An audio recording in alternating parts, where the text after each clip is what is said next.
All right. Y'all know how we start this. Somebody tell me something good. What y'all got good going on in your lives? I do have 2 listings coming up for too long. I was telling you about this morning. Both of them, one's at Hardinsburg, the other was outside of Hardinsburg, and they'll be about the 425 range for both of them. Heck yeah. One of them will have like 25 to 30 acre booths. Wow. Sweet. Nice. Love that. How was the trip? Yeah. What was your favorite part?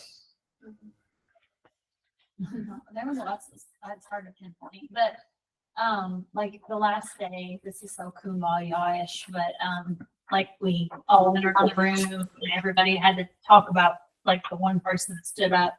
And I got to give a lot of gratitude to Kelly and Amber, especially Amber, for everything she does. And I don't know what, I mean, she knows I love her, but I don't get to say all those things. Yeah. And so in person, like there's text, there's maybe a letter every now and then, but actually like to verbally say it all was really meaningful. So Good. I love that.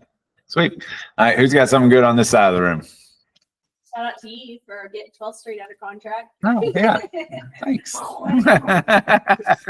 right. Let's dive into this thing. So, of course, you have all the graphics for the stats for today. One of the things we're looking at, of course, the first week in March, and I have Owensboro pulled up. I went ahead and included the March of 2024, just so we kind of have a target line to see, okay, how are we doing compared to last year, right? So we had 26 closings. If we multiply that by 4, that puts us, at like what, 104. So slightly below where we were at last year. Yet, and we're going to talk about this here in a little bit, the interest rates are lower than they were last year. So, and I was talking about this with a little bit with Rebecca and Kevin, and we feel like spring's almost being a little bit delayed this year. So we actually went back and started looking at some statistics in the Owensboro board, and the sales didn't really start to increase until the 1st of April. So it was actually like around April 10th, sales all of a sudden just started basically doubling. So just in case you want to know, like, yeah. So basically after spring break. So, and I think that's kind of going to be, we always talk about, seasonality, and in your first and fourth quarter, in each of those quarters, you're going to do 40% of your business combined, traditionally speaking. So 20% in each one. Second and third quarter, you're going to do 30% of your business. So that's kind of in alignment, meaning April, May, June, July, August, September are going to be the busier of the months. Now, with that being said, it's really important that we're doing the activities that we need to in terms of contacts and stuff like that, because we'll A, find immediate business, but B, it's all about building the pipelines for when spring gets here. Outside of that, days on market is staying pretty consistently, slowly going up. So as we look through the months, January was obviously an outlier with 105, but we're right around that 80-day mark and staying there. In terms of inventory, it is continuing to decrease. So 265 active listings.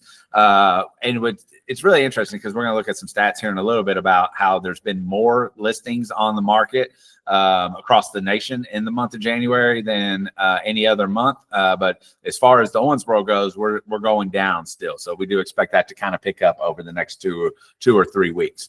Average days on market of everything that is actively listed sitting at 83. And we have almost $90 million worth of residential real estate that we have the opportunity to be able to sell. One thing to also note is look at this big difference. Last year at March, basically the end of March, we had 226 homes for sale. So we do have more, but look at this difference, 70 million versus 90 million.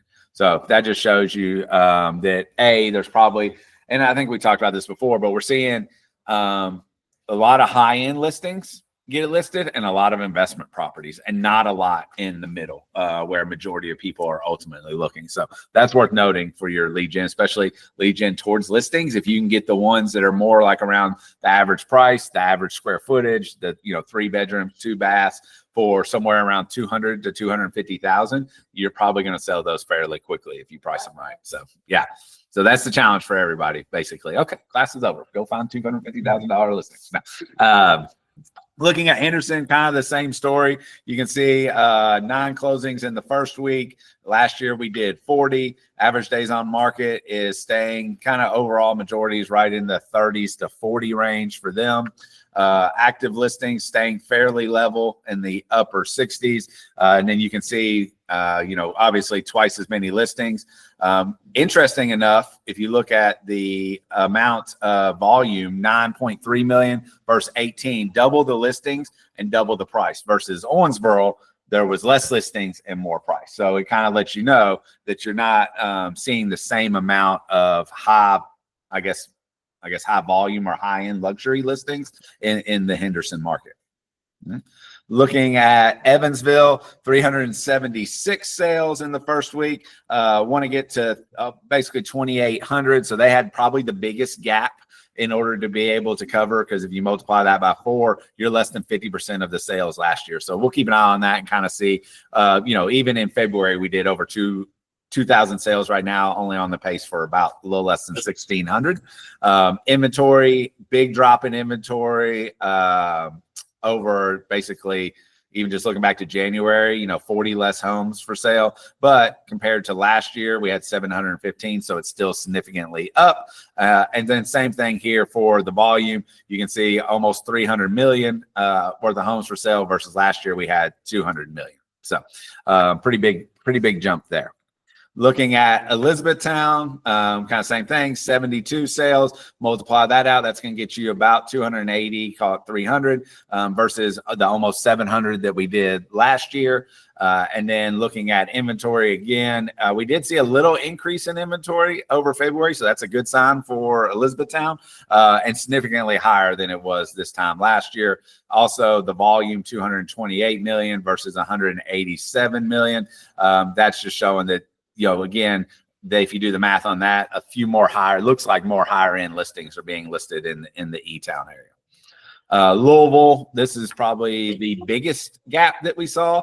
It's interesting that we're starting to see the bigger areas have the biggest gap between last year versus our smaller territories are kind of more in alignment with last year. So we finished with 130, or not finished, but last week 131 sales. Goal is to have basically 1,200. So if you multiply that out, that's going to be roughly 520. That's a little less than 50, or actually a lot less than 50%.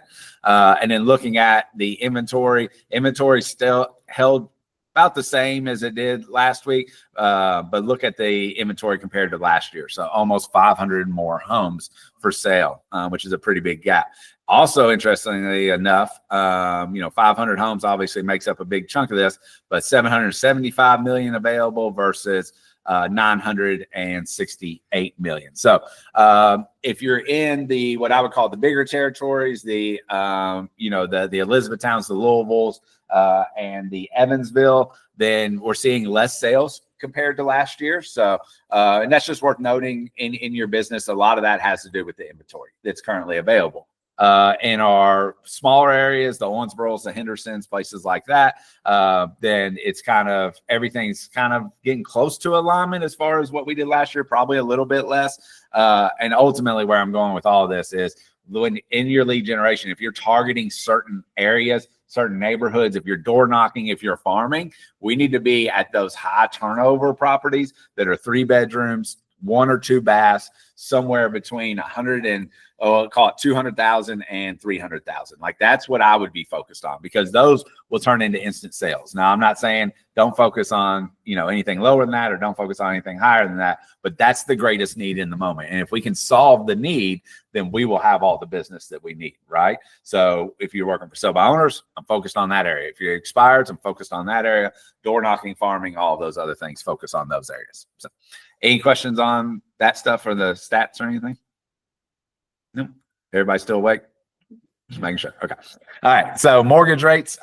Here's the interesting factor in all of this. Mortgage rates just keep getting a little bit better. Stock market sucks. And we're going to talk about that here in a minute. But the mortgage rates are getting better. So we were at 6.9 on a fixed, and then 6.25 on FHA VA. And then that has gone down, and we're currently at 6.72 for fixed. I've seen some people get locked at 6.6 and even 6.5 here locally. But FHA and VA is the real opportunity right now. With both of those locking, depending on credit score and things, you can lock that right at 6. So 6.14 for FHA, VA 6.16. So again, just to kind of give you stuff, news you can use, so to speak. This would be my social media posts for the day, because there are a lot of people who don't recognize that they can get a 6% home loan. In their heads, they're still around 7%. Which leads me to a little bit of research that I came across. I think this was last week. And on this is the graph on the left basically breaks down where homeowners would accept like buying a new home, meaning I'm locked into a rate, but at what rate will I be willing to make a move? And you can see at 7.5%, which is where we basically were for some of last year, 4%. At 7 to 7.5%, we're at 9%. So anything above 7, only 13% of the people in the United States, at least that were polled in this. Obviously, not everybody was polled, but in this, only 13% of the people would move above 7%. Versus if we get between 6 and 7, look at this number. All of a sudden, it jumps all the way up to about 75% of the people said, hey, at this point, they would move. Now, understand if they're willing to move at 6%, they're obviously willing to move at 5.5, 5, or below 5. So that's why the numbers come down. But the key is, according to this research, right here is where we're at. And a good majority, 75% of the people said that they would move at this number. So we need to be lead generating to that and having conversations around that. And don't be afraid to use these types of stats and say, hey, I was just in a class today, and they said that roughly 70% of the people will be willing to move if the interest rates were between 6 and 7. And I wanted to check and see if you're one of those 70%. What interest rate would it need to be for you to be able to move? I would literally call my entire buyer pool, my sphere of influence, everybody I possibly can over the next, 3 weeks to 4 weeks, and just ask that question. Then in your CRM, no matter what database you use, make a note of what number they say. If they say, hey, yes, if they get to 5.5, we'll move, right? Okay, well, a couple things I would go is, hey, if I can figure out how to get you a 5.5% interest rate today, would you move? Because if so, then I'm going to be asking for seller credit in order to do mortgage rate buy down, right? Y'all know about that. We've talked about it before. But if not, let's just say they say 6, and we know that they're going to do FHA or VA. You can literally start showing them houses right now because we're basically there. So just a really good conversational piece. I know a lot of people ask, like, what should I talk about when I'm calling my sphere of influence? And here's one of the things, especially if they own a 3-bedroom, 2-bath house between 250 and 300,000. So then they got a house they can sell really fast. Speaking of quarterly calls, it's March 10th. So you should be calling, if you're following the DTD2 schedule, everybody with the last name P&L, you call them and have that conversation, and then text out everybody who ends with the name, with the letter X, which I can't imagine there'd be a whole lot of people that with the last name of X. So, but I bet there's a whole lot of people with P&L. So the way they do this, by the way, is they kind of combine the lesser with the more, meaning like if majority of the names in with P&L, they're going to give you a letter to text that doesn't have a lot of people and vice versa. So don't forget to follow TCPA warnings as always. Market update. Okay, so this is, this is where I got to switch my screens. 1 second here.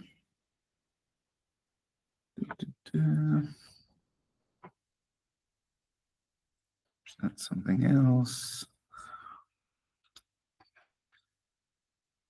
There it is. All right. So let me close your eyes for a second. I know that sucks to look at people scrolling that fast. All right, here we go. So this time we're going to go over U.S. events. And we're going to cover all the things that are listed on here. I'm going to go through this fairly quickly, but explain each of these.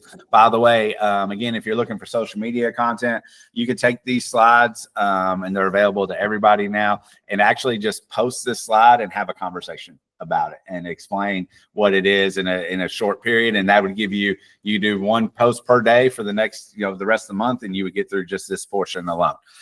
So sides per agent.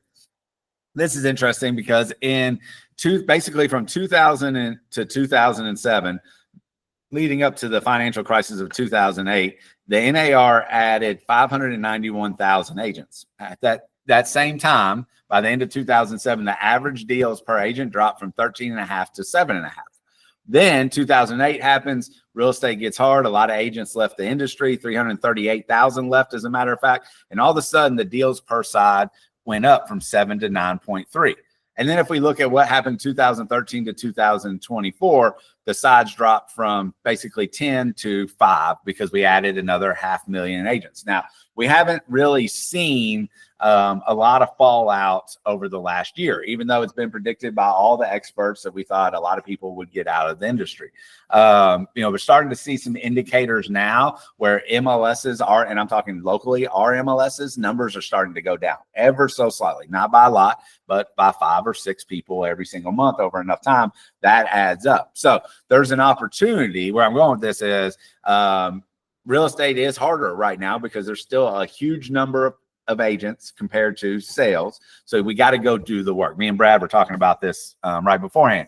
It's doing something every day is what's going to win. And there's a big difference between lead generating and lead receiving. And if you're sitting back and you're waiting on your phone to ring, there's a really good chance that it's never going to ring because those agents that are out making calls, door knocking, hosting open houses, doing the activities and getting in front of buyers or sellers are going to probably get in front of your people before you even realize that they're ready. And in today's day and age with exclusive buyers agreements, locking people in and things like that, I would say it's more important than ever to follow up and just ask, hey, do you have any real estate related needs for this year? This on the side note of the deals per agent, if we look at the volume per agent, that number continues to go up ever since the pandemic. This goes back to the inventory, and we're going to talk through inventory just slightly or a little bit here in a minute. But you can see the average volume in terms of millions for agents is up to about 3 million, despite, and that's in 2024, despite less sales since 1995. So if we go back, and I can only go back to 2000 on here, on here, 95. The average deals per agent was sitting a little bit over 10, but the volume was probably underneath 2. I'm taking a guess because I can only go back to 2000 versus now agents are doing less deals, but for significantly more volume. So, again, this is just about niches and targeting, are you going to go after luxury properties, first time home buyers, stuff like that. So just feeding you information for you to make those types of decisions. TCPA update. We talked about this. The 1-to-1 consent rule was based to take effect in January 27th of 2025. They since have paused that. So that is not going into effect. They're still discussing whether it's even going to go into effect at all. And as of right now, there are no future dates. So impact to you is that is where you had to have one-on-one permission to contact each person in your database instead of, have any of y'all ever filled out like health insurance thing and all of a sudden 800 health insurance companies call you? That's one to mass. So you're allowed to do that. If this rule goes into effect, me filling out something with, Jane Doe healthcare insurance doesn't allow every other provider to contact me anymore. So from a guy who gets 20 spam calls a day, I'm looking forward to this. And I don't think it has really truly much impact on our real estate business because even when we do run our ads through Command or through Google or through Zillow or any other advertising channels that you use, it always express consent for you to be able to reach out. And that's a 1-to-1 consent. So nothing really changes from our standpoint. Listings with price drops. This is a big number. I'm gonna talk about this for just a second. 31% of all listings in January of 2025 had at least one price drop. Now, the impact of this is January's the floor of this, meaning every month past January, the number of homes with a price decrease is going to go up. So if we look at January of 2024, you can see 24% of homes had a price reduction. Look through the rest of the year. It wasn't all the way until December of the following year. It was 24 again, and it was significantly higher. But look at how much it went up. And then if we look back in January of 23, only 9%. And then each month it went up from there. So where I'm going with this is 31% currently have a price reduction. By the time we get into summer, you're probably looking at 50% of the homes are going to have a price reduction. So you want to be ahead of that, right? If you have listings that have been on the market for 60 days, and this is like the highest number, I would actually start around 30 days. But if they've been on the market for 60 days and you haven't received offers, then you need to get a price reduction, right? There's only 2 options from that point because we can't move a home and we know location dominates. Then it's condition and price. So if they're not willing to do a bunch of updates, then it's really a price reduction. I would also argue, short of very specific homes that need complete overhauls, you're not going to be able to do enough to the home condition wise for the price to get the bang for your buck. You might as well just do a price reduction. So what I mean by that is if you need to update, let's say you have a home listed at 200,000. If you need to put 20,000 in it to get it to sell for 210,000, why wouldn't you just save that money, do a $10,000 price reduction to 189.9? You're probably going to sell the house, right? So these are the types of conversations you need to have with your listings. Also, this opens up an opportunity for expireds because a lot of people aren't comfortable having the price reduction conversation. So you're going to start to see more and more expireds happen over the course of the next couple months. New listings. Yeah. Yes, sir. Is that in some way indicative of the agents pricing it correctly? I think it's a combination of that. Yeah. I think that we're pricing because I think our comps are summer comps. So there is a difference in pricing in winter and springtime as well. So if we're pricing things in the middle of winter based off summer comps, you probably, and I'm just guesstimating here, but I'd say you have a 5%, maybe not that, maybe a 3% price difference just between winter and summer. So I think that's part of it. I think part of it is that we're not going in and having the right conversations. And I mean us as a whole, not any particular people, but as a whole industry, we're not going in and having the right conversations. We're not going in prepared with CMAs and comps and handling pricing objections. We're going in and saying, hey, how much do you want for your house? Oh, 300,000. Okay, sounds good. Sign here. Right. And do we even know if we priced it right? And at that point, I would argue you're actually doing a disservice to the seller. So, Something to consider. Yeah. Keeping that, like you said, in mind, if you're having to use summer comps for now, making that adjustment. Yeah. And we'll get in, and then we'll get into a period. And here's the crazy thing to think about. We get into a period come summertime where now we're comping off of winter time. Could that be why so many homes don't get price reductions in the summer? Like comparative, they sell faster. Well, because you're selling probably 3% less than market value. I don't know how you adjust for that other than just making sure that you're going in and you're actually running CMAs, you're having conversations around it, because we all know the longer a home sits on the market, the less it's going to go for. So using an example, if we have a $210,000 house, just making up a number, and it sits on the market for 45 days and then they reduce it to 200,000, is that home now stigmatized? People are going to be asking questions. Hey, what's wrong with this home? How come it's sat there? They don't necessarily see the price reduction, especially if they're new into the market. So now it's like, okay, if they would have just priced it at 199 from the get-go, it probably would have already sold. So not only are we ultimately costing them money, but we're costing them time, which costs even more money, right? So I would be really careful with your pricing conversation. I would also be, especially if you know you're competing, be prepared to have the conversation of, hey, somebody might come in and try to buy that listing. And y'all remember that from the training we did before, where somebody might come in, promise you that your house is worth X thousand more than me. Make sure they're showing you comps and can actually justify the price from there. New listings. This is what I was talking about earlier. Very interesting that we had 406,000 new listings in January of 2025. This is across the nation. We only had 325 in 2024 and 301 in 2023. So despite the sales numbers in our local markets being down and the listing numbers, inventory going down at the same time, across the nation, we're seeing more and more listings. Now, we know just in past experience, real estate always starts on the coast, east and west coast, and then filters its way down to the middle. So just me kind of putting on my predictor hat, I would say that we're going to have a rush of listings that happen over the next couple of months because we haven't done what the rest of the country is doing yet. And typically we do follow suit with that. So that'll be interesting to see. Distressed sales, really, I mean, very minimum gains. Pretty much everybody has a ton of equity built into their homes as the homes continue to appreciate. So we're not seeing very much on the distressed sale side of things. Mostly the distressed sale also is homes that are paid off who might be dilapidated are hitting the market. We are seeing that, but we're not seeing like foreclosures, short sales, anything along those lines. So I think there was a total, I tried to look it up and our MLS doesn't do a good job of displaying it, but I think I could find 3 short sales in the whole MLS right now. So that's less than 1%.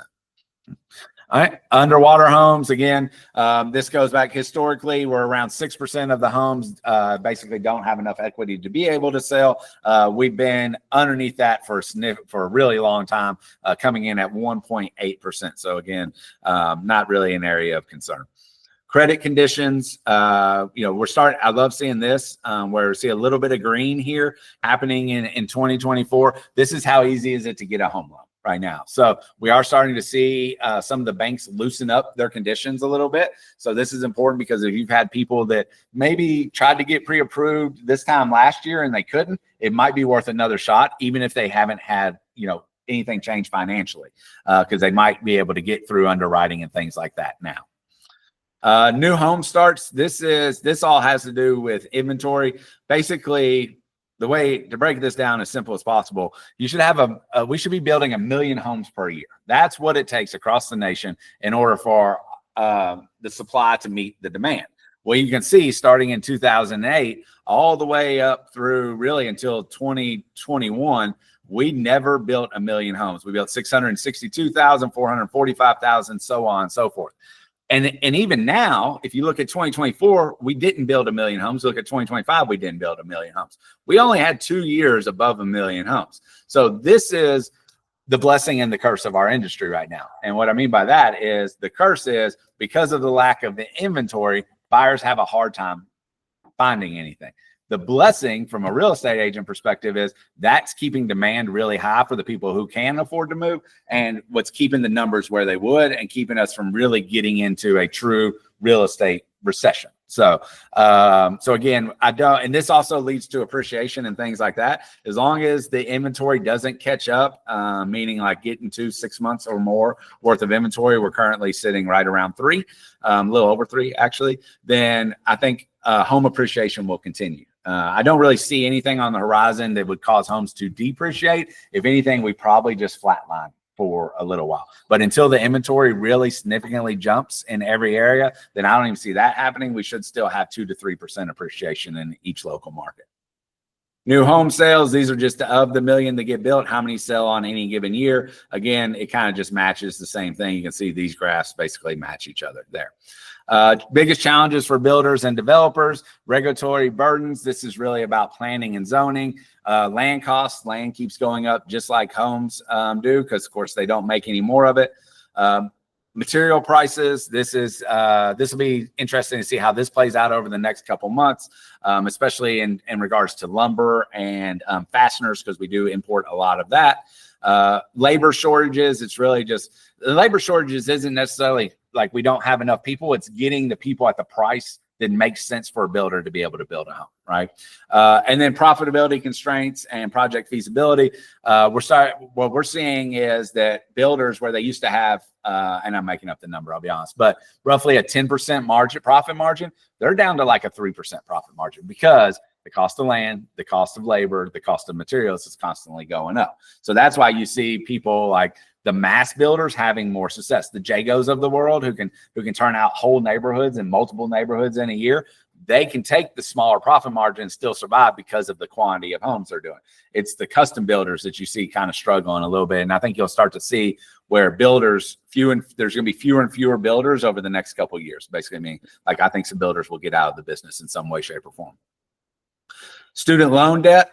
So this is not a lot of change. The good news is it's flatlined. The blue is student loan. So it stayed around 1.6 trillion for the last 4 years. We don't consistently see that going up. However, if you look at all consumer debt, it constantly goes up. And from 2023, from 3.1 trillion to 3.4 trillion, this tells us that people are using financing more and more, whether it's credit cards, whether it's buying cars, things like that. My guess is a good majority of this is going to be combined between houses, cars, and credit cards.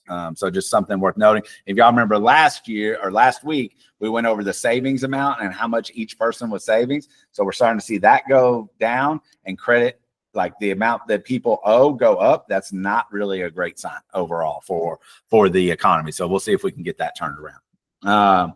Home insurance costs, we talked about this last week, so I'm not going to spend a lot of time, but home insurance costs has gone up. What's really interesting is the states where non-renewals have happened, basically people saying either one or two things happen. Either A, our house is paid off and I don't feel like we should carry insurance. Never a good idea. Trust me, don't advise that. Or B, they had something happen and the insurance company refused to renew it out of cost. And if you look at the states that are getting the non-renewals, California, what happened in California? Yeah. North Carolina, what happened in North Carolina? Florida and hurricanes. So you see, those are the main areas that are being affected. So what that's ultimately causing is affordability issues, especially in states like Florida and North Carolina and California, where you're going to start to see people move out of those states and then move into places like hopefully Kentucky. So, you know, it might be worthwhile to like talk to relocation companies and things like that, especially as you hear about new industries and new factories coming in town. Could be an opportunity for business in there. Generational wealth transfer. So this is 50% of all assets in the United States are held by what's considered boomers. 73% of those people over 55 say they'll give all or some of their estate to their children before they die. So, you know, part of this could be we're just waiting. You know, a lot of people, remember how we talked about the average age of first-time home buyers is 38? It could be that a lot of people are holding off just waiting for, you know, them to be gifted something or to be handed something through an estate or something along those lines. But on average, the wealthy people also want to give away 30% of what they own while they live. I'll be honest, I've read this generational wealth transfer slide 5 times. I don't understand it, so I'm not going to try to explain it to you. All right. Luxury, really quick. World's wealthy. This is just kind of just for information.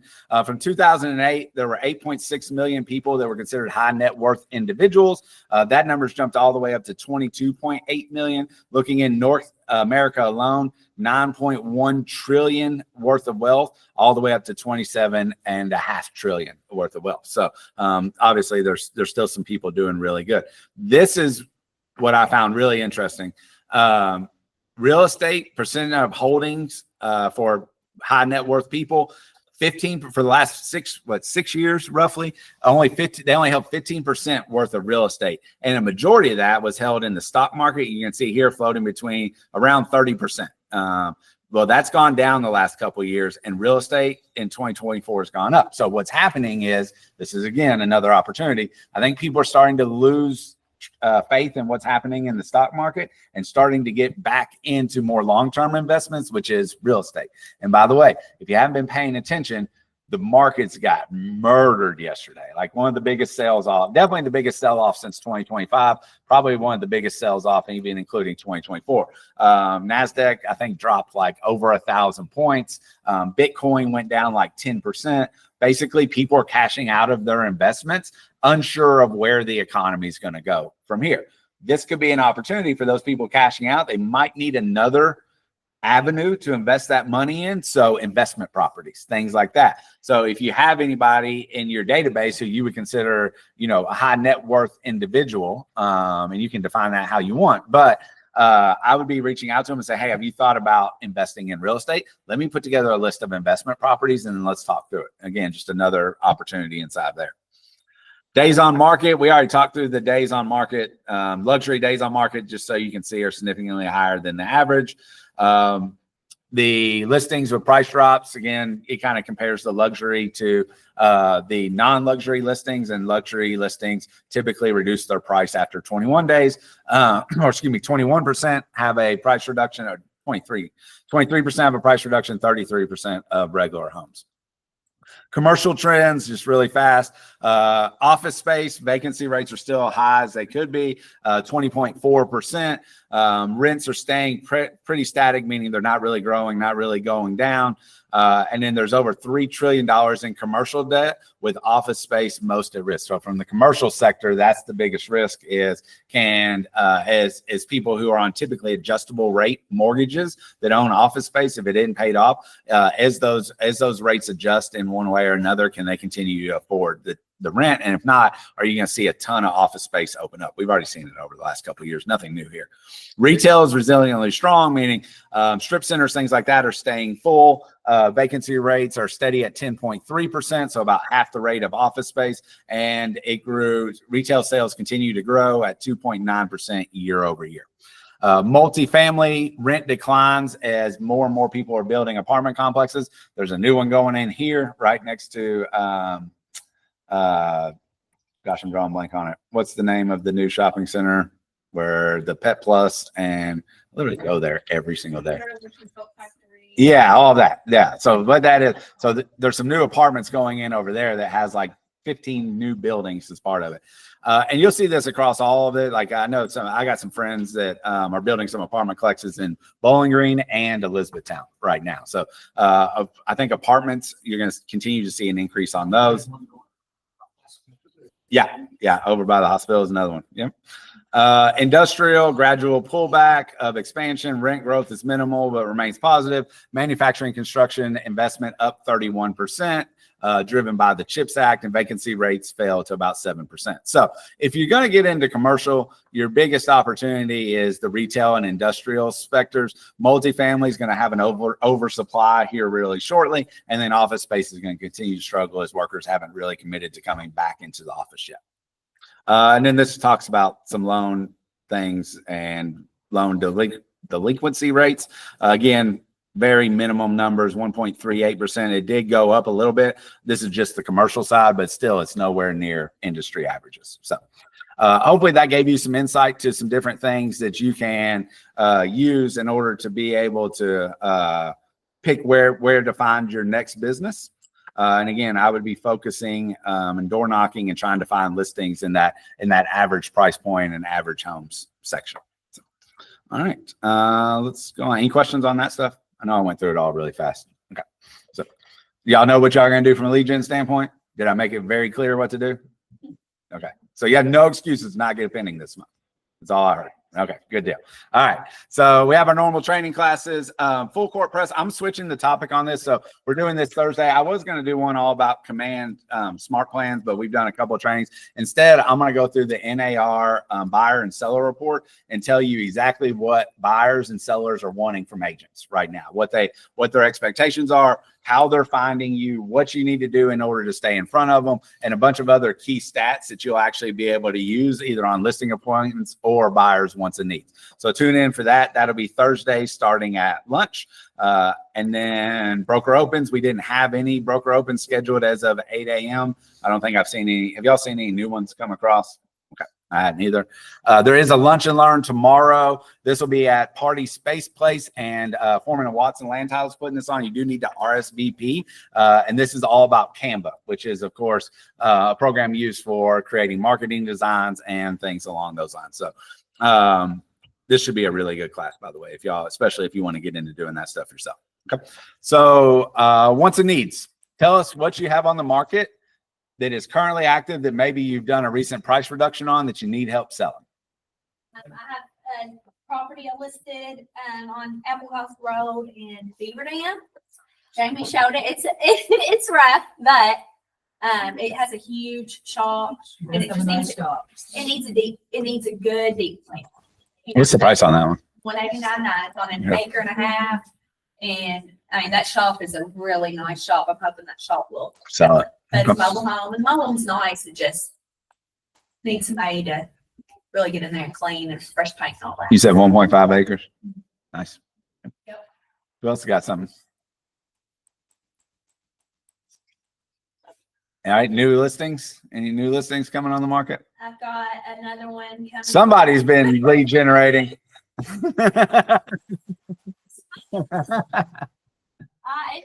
it's working too. Listen, I've been busting my ass. Got another one coming up in Whispering Meadows. It is really nice. They've completely redone it. I believe it's 4 and 2. And they built on a brand new extra space above the garage. So Oh, nice. Like a bonus room? yeah. So it's nice. You can access it from inside the house? Yes. Okay. Yeah. Yeah. Sweet. What's the price on that? You know that one? We're gonna, I think like $329.9 is what we're Okay. thinking. Anything else? Brad, you want to tell us about your $400,000 one? Yeah, I've got one coming in Hardensburg. Another week or two, it'll be about the 4 price range. It is a brick house, 3 and 2. It's got a full basement in it as well. It was just built, I think, in 2019. Nice. It's right. It's pretty close to the golf course there. Then I've got another one coming next month. That'll be out in the country. Both of them are in Breckenridge County. And it'll be on, if they sell the whole thing together, about 29 acres. Or they may cut off 25 and leave the house with 4 together. So it just kind of depends on what direction they want to go. Okay. So if it's all together, it may be pushing the 450 to 5. If they split it, maybe 4 to 4 quarters. Depends on what they want to do. So Gotcha. Okay. All right. Anybody? Also listing at Car Lot today, over on West 9th for $199.9. It's just off Frederick. It's like one block off Frederick. I know which one that one is. Yeah. $199. Yep. All right. Does it come with all the cars? No cars are there. Right. Yeah. Anything? I have an investment, off-market investment property out in Utica. It's pretty much down to the studs, new roof, new vinyl outside, probably about 65K. Yeah. If you guys have any investors interested? Sweet. About Where was it at? 43 acres. Out in Utica. Yeah. Right, I'm so sitting on 3 weekends. Yep. All right. Anybody else have anything? All right. Well, that wraps it up. Don't forget it's Burger Week. Go eat a burger for lunch. I'm ready. All right. See y'all. Hey, did you try Jay's yet?